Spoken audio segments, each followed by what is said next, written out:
The mental health of abducted children and their families in Nigeria has called for concern among stakeholders. As a result, experts have called on all relevant agencies to provide necessary mental health support for survivors and their families. News Central's Omolola Ololade has more on this. The epidemic of kidnapping is one symptom of social unrest across Africa's most populous country. Since the well-publicized abduction of 276 schoolgirls from Chibok Secondary School in Borno State in 2013, more armed groups have resorted to mass abduction of pupils and students, among others. Prayer, faith, and hope may have helped the families during the time of despair as they wait for the return of their wards, but they will certainly need more than these to deal with the trauma that comes with the situation.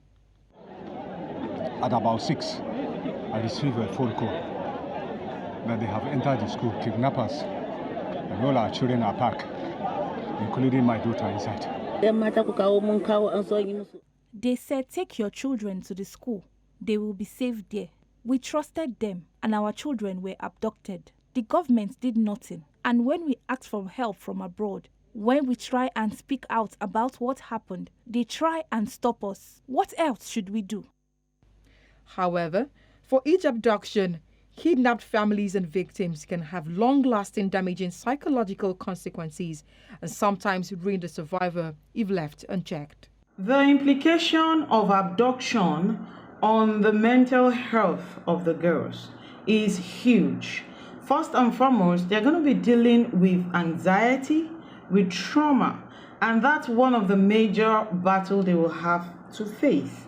And there's also what we call in our field PSTD, which is post-traumatic stress disorder. And this comes always after an awful or painful experience. There are not enough organizations doing work here, and that's what we will try and encourage. And that's probably why this visit is important, because sometimes people get a sense that, Chibok is somewhere far away. Do you understand what I'm saying? But, well, we're here, and there are people here and who require a lot of help.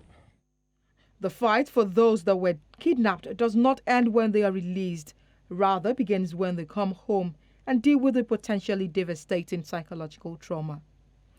All relevant agencies, therefore, must ensure that victims and families treat the fear that translates into trauma so as not to create a generation of mental health needs issues.